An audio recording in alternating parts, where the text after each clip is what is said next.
Veaerá. Revelações divinas e pragas egípcias. Uma jornada profunda pela Paraxá. Bem-vindo ao canal Rota Torá, onde exploramos as riquezas da Torá e mergulhamos nas histórias fascinantes que moldaram a fé judaica. Hoje, embarcamos em uma jornada pela Paraxá Veaerá, onde Deus se revela a Moisés e desencadeia poderosas pragas sobre o Egito. Prepare-se para descobrir os significados ocultos, lições atemporais e insights inspiradores dessa narrativa cativante. A Paraxá Veaerá, encontrada no livro do Êxodo, relata os eventos da aparição de Deus a Moisés e as subsequentes pragas desencadeadas sobre os egípcios. O nome Veaerá significa "e eu apareci" e é encontrado em Êxodo nesta porção da Torá. Deus diz a Moisés e Arão para exigir liberdade do faraó para os israelitas. Apesar das pragas, Faraó repetidamente se recusa a deixar os israelitas irem, e é mencionado que Deus endurece o coração do faraó. A porção termina com a praga do granizo parando e o faraó mudando de ideia mais uma vez. A Paraxá Veaerá é a 14ª porção semanal da Torá no ciclo judaico anual de leitura da Torá e é lida em 13 de janeiro de 2024. Ela começa com a promessa de Deus de redimir os israelitas escravizados e tirá-los do Egito. Quando o faraó se recusa a deixar os israelitas irem, Deus envia uma série de pragas para persuadi-lo. A Paraxá inclui o versículo "E eu vos levarei a mim como povo, e serei um Deus para vós, e sabereis que sou o Senhor, vosso Deus, que vos tirou de debaixo dos fardos dos egípcios", Êxodo 6:7. Deus falou com Moshe e disse-lhe: "Eu sou Deus. Eu me revelei a Abraão, a Isaque e a Jacó." Deus disse a Moshe: "Lamento a perda daqueles que faleceram e não são mais encontrados. Muitas vezes me revelei a Abraão, a Isaque e a Jacó. Eles não questionaram os meus caminhos, nem me disseram: qual é o seu nome? Você, por outro lado, perguntou desde o início: qual é o seu nome? E agora você está me dizendo: você não salvou o seu povo." Talmud, Sinédrio 111ª. Você questionou meus caminhos, ao contrário de Abraão, a quem eu disse: Isaque será considerado sua semente, e então eu disse a ele: levante-o para mim como uma oferta, e ainda assim ele não me questionou. Rashi. Mas eu te tirarei, eu te salvarei, eu te redimirei, eu te levarei. As 4 expressões de redenção, representadas no seder de Páscoa pelas 4 taças de vinho, referem-se aos 4 aspectos da nossa libertação do Egito. 1. Eu trarei para fora, a nossa remoção física das fronteiras geográficas do Egito. 2. Eu salvarei, a nossa libertação da hegemonia egípcia. O Egito era uma superpotência que escravizou e oprimiu muitas nações e povos fora das suas fronteiras. 3. Eu redimirei, a eliminação de qualquer possibilidade futura de escravização, pelos grandes julgamentos infligidos aos egípcios. 4. Eu os levarei para mim como uma nação, e serei para vocês um Deus, nossa eleição como povo escolhido de Deus no Monte Sinai, o propósito do Êxodo. Nachânides, Soforno. Moshe falou diante de Deus, dizendo: eis que os filhos de Israel não me ouviram, como então Faraó me ouvirá? O versículo anterior, no entanto, declara a razão pela qual os filhos de Israel não deram ouvidos a Moisés, por causa da angústia de espírito e da cruel escravidão.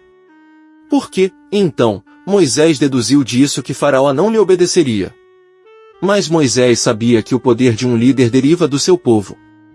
Se ele não tivesse conseguido penetrar em seus corações, não seria capaz de realizar nada em seu favor. Sefatemé. Amram tomou Yocheved, irmã de seu pai, como esposa. Por que Deus concordou que um grande homem como Moshe deveria ser o produto de um casamento que está destinado a ser proibido? Após a entrega da Torá, o casamento com a tia é considerado incestuoso.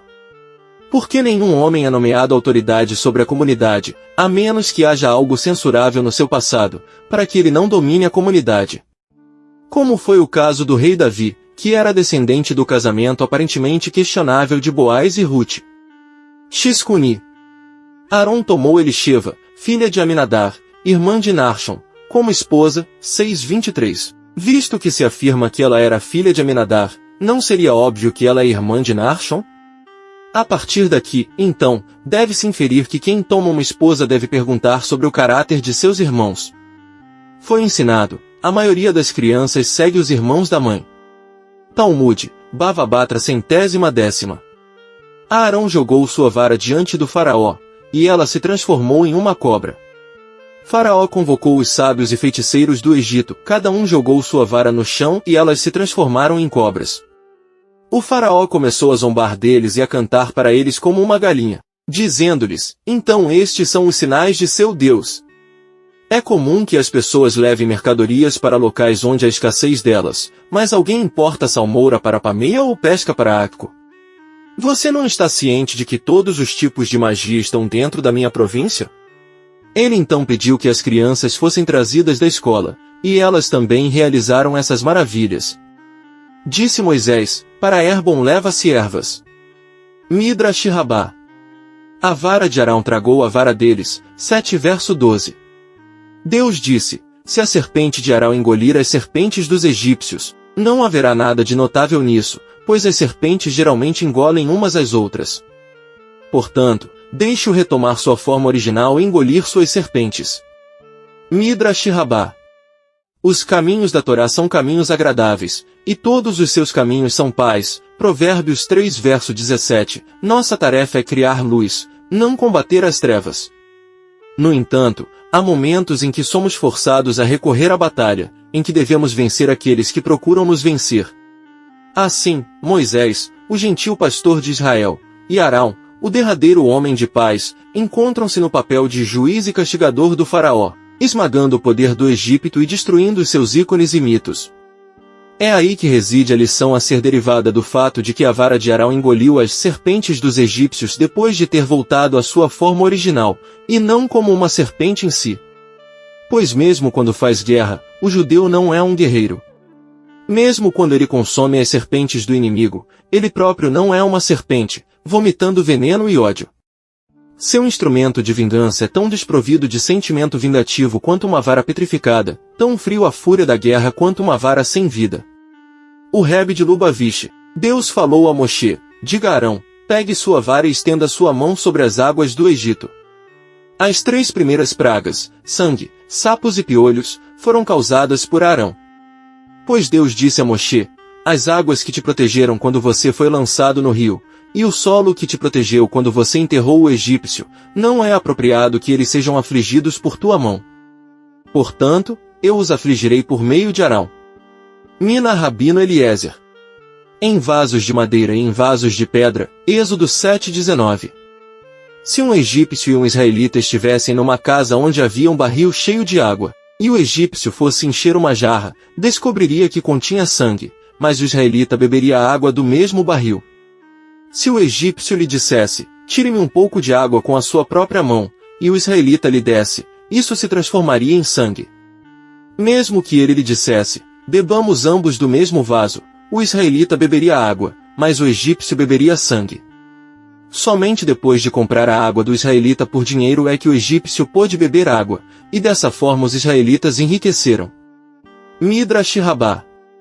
7 dias foram completados, após Deus ter ferido o rio. As pragas que Deus trouxe sobre os egípcios também tiveram o efeito de estabelecer a paz entre eles. Como foi isso? Houve uma disputa entre os etíopes e os egípcios. O último disse: as nossas fronteiras estendem-se até aqui, enquanto o primeiro afirmou: as nossas fronteiras estendem-se até aqui. Mas quando as rãs chegaram à disputa foi resolvida, pois a praga afeta. As rãs subirão e entrarão na sua casa, no seu quarto, na sua cama e nos seus fornos. Êxodo 7:28. O que levou Xananias, Misael e Azarias a entregarem-se, para a santificação do nome divino, a fornalha ardente? Veja Daniel, capítulo 3. Eles argumentaram entre si: se forem rãs, às quais não se ordena a santificação do nome divino, ainda assim está escrito a respeito delas: subirão e entrarão nos vossos fornos. Nós, a quem são ordenados a respeito da santificação do nome, quanto mais. Talmud, Pesachim 53b. Autossacrifício não é apenas a disposição de morrer pelas próprias crenças, é a maneira como se vive para eles. É a disposição de sacrificar o eu, os desejos, os preconceitos, as inclinações mais básicas. Na verdade, o termo hebraico para autossacrifício, Mesirut Nefesh, significa tanto dar vida como dar vontade. Assim, a lição do autossacrifício é derivada de um sapo, uma criatura de sangue frio, que entra num forno em chamas. O teste final da fé vai além da questão da vida e da morte, é a capacidade de transcender a própria natureza em prol de uma verdade superior, o Rebbe de Lubavitch. Os magos criaram rãs na terra do Egito. Somente na terra do Egito, suas rãs não pularam nos fornos. Be'er Ma'inchen. Os mágicos fizeram isso com suas artes secretas, para produzir piolhos, mas não conseguiram. Porque um demônio não tem poder sobre um objeto menor que um grão de cevada. Rashi. O faraó disse, sacrifique ao Senhor seu Deus no deserto, mas não vá muito longe, ore por mim. A alma animal do homem, que incorpora os seus desejos egoístas e materiais, sabe que é inútil tentar dissuadir um judeu de servir o seu Criador. Então, quando um judeu quer orar, isso não tenta impedi-lo, em vez disso, procura transformar o seu serviço em apenas mais um esforço egoísta. Vá em frente, diz o faraó interior, sirva ao seu Deus. Mas não vá muito longe. Ore por mim também. Ditado chassídico. Deus endureceu o coração do faraó, e ele não os ouviu. Após cada uma das primeiras 5 pragas, está escrito, Faraó endureceu o seu coração, em relação à 6ª praga, diz, Deus endureceu o coração do faraó. Quando Deus viu que o faraó não cedeu após as primeiras 5 pragas, ele disse, mesmo que o faraó agora desejasse se arrepender, eu endurecerei seu coração, a fim de exigir dele punição total. Midrash Rabbah. Então houve granizo e fogo ardendo dentro do granizo. Imagine 2 legiões ferozes que estavam sempre em guerra entre si, mas quando o rei precisava dos seus serviços para sua própria batalha, ele fez a paz entre elas, para que ambos cumprissem as ordens do rei. Da mesma forma, o fogo e a água são hostis um ao outro, mas quando chegou a hora de fazer guerra com o Egito, Deus fez a paz entre eles e ambos feriram os egípcios como fogo dentro do granizo. Midrash Rabbah. Moisés afastou-se do faraó, saiu da cidade e estendeu as mãos para Deus.